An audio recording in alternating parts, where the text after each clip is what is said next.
La paix soit avec vous, mot du jour, bonjour. Alors aujourd'hui encore, si vous avez suivi les épisodes précédents, vous reconnaissez un certain Don Bosco. Don Bosco 1815-1888, on va dire dans les environs de Turin, du Piémont, et qui a travaillé une bonne partie de sa vie à Turin au service des jeunes les plus défavorisés, qui étaient voilà, rejetés, abandonnés. Voilà. Et aujourd'hui, un petit point sur un phénomène un peu particulier et que je trouve qui mérite explication. C'est le phénomène des reliques. Voilà, donc nous sommes dans la chambre de Don Bosco où il a séjourné, comme je le disais quasiment à chaque fois, où il a séjourné à Nice 14 fois entre plusieurs jours et plusieurs semaines, donc c'est quand même pas rien.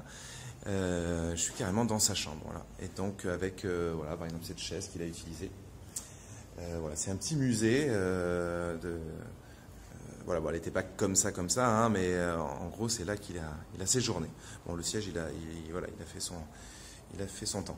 Alors, à ce sujet, je voudrais quand même faire une petite précision, parce que c'est souvent très difficile à comprendre. Ici, vous voyez, par exemple, il y a plein de reliques. Voilà, attendez, je vais carrément ouvrir. Il y a donc des reliques. Qu'est-ce que c'est que des reliques? Des reliques, je vais vous choquer, je vous préviens, hein, pour ceux qui ne connaissent pas trop ça. Même ceux qui connaissent en général, souvent en France, on est un petit peu frileux sur la question des reliques. Alors j'ai la grâce d'avoir les clés, donc ça me permet... voilà. Donc ici, on a des tas de reliques. Alors par exemple, ici c'est carrément... Est-ce qu'on voit ça a du mal à faire la netteté, hein. Bon, on fait avec les moyens du bord. C'est ex ossibus, c'est-à-dire c'est carrément un os de Jean Bosco. Un bout d'os, quoi. Un truc de fou, hein.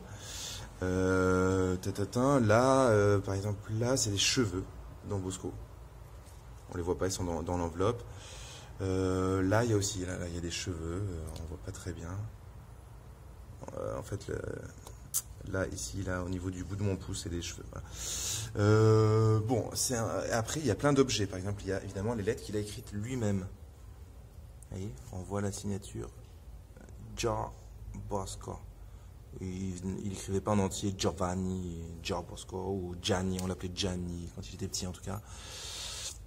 Là, il y a le corporal, c'est un tissu qu'on utilise pendant la messe, je l'expliquerai un jour. Voilà, donc on a tout un tas de types de reliques, différents objets, différentes parties. Il y a des tissus qui ont... Ah voilà, oui, j'ai oublié de dire aussi, où est-ce qu'il y a ça? Je crois que j'ai vu ça là. Ah non. Ouais, je crois que c'est là-dedans qu'il y a un tissu qui a servi, voilà, que Don Bosco s'est servi. Il y en a d'autres de l'autre côté.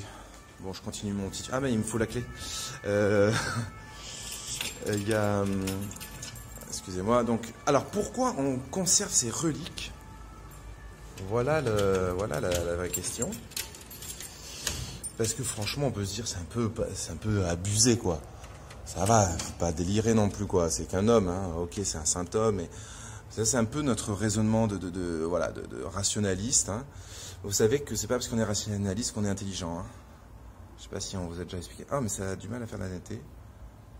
Voilà. C'est pas parce qu'on est rationaliste qu'on est intelligent. Donc là, voilà, je finis vous montrer quelques objets. Donc là, il y a le rasoir qu'il a utilisé, il y a le bol qu'il a utilisé à son petit déjeuner, son verre, un autre bol. Là, c'est la calotte. Je crois que c'est une calotte de... Non, cela... ouais, voilà, la calotte un peu de prêtre. On la voit là dépliée, quoi. Bon, il y a plusieurs formes, hein. Là, par exemple, on a carrément les bas de varices. Donc, c'est incroyable. Donc, il avait d'énormes soucis de santé sur la fin de sa vie, parce que quand il venait à Nice, il était déjà bien âgé, hein. Voilà, différents tissus qu'il a utilisés. C'est pour ça que je suis venu ici, parce que je parlais des tissus, les serviettes carrément. Voilà. Donc on a tous ces objets. Pourquoi on conserve ces objets? Tout simplement parce que, voilà, quand on aime beaucoup quelqu'un, le principe est un peu simple, hein, c'est que nous-mêmes, je sais pas, vous avez perdu votre grand-mère ou quoi, et ben, on jette pas, on se débarrasse pas forcément de ses affaires n'importe comment. Il y a des affaires qui ont eu beaucoup de sens et donc on va pas jeter n'importe quoi. Par exemple, je sais pas moi, si elle avait, par exemple, si elle avait toujours un chapelet à la main, hein, ça, on a encore parfois ça, des grands-mères voilà, qui avait l'habitude de prier le chapelet, bah, ce chapelet-là, vous n'allez pas le donner au premier venu. Je pense que vous allez le garder précieusement. Ça, c'est quelque chose qui vous relie à votre grand-mère. Et pourtant, votre grand-mère, c'est pas forcément une sainte, même si elle était certainement formidable. Alors, moi, j'en sais rien. Mais donc, tout ça pour dire que les objets qui ont appartenu à un être cher, souvent, ça nous semble important de les garder.